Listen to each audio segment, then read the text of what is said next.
Leave விட்டாவே அம்மா வீட்டுக்கு கிளம்பி வந்துருவான். தீபாவளிக்கு வந்து யுகன் வந்து அம்மா வீட்டுக்கு வரல. நான் மட்டும்தான் வந்திருந்தேன்.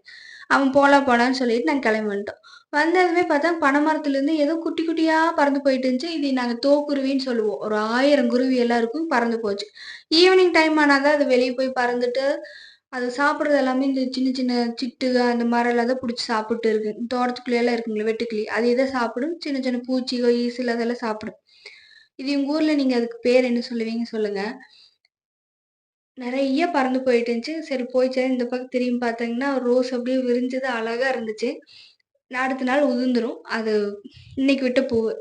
அதுக்கு பக்கத்திலேயே பார்த்தா சீத்தாப்பழம் நல்லா பழுத்து போய் இப்படி தொட்டதுமே பிஞ்சு வர மாரி இருந்துச்சு. அதையும் நான் பொறிச்சுட்டேன். ஏன்னா இவனுக்கு தெரியாம நான் சாப்பிடணும். ஏன்னா அவனுக்கு கிடைச்சுச்சுன்னா ஃபுல்லுமே அவன் சாப்பிட்டுருவான். இன்னைக்கு சரியான வேட்டை.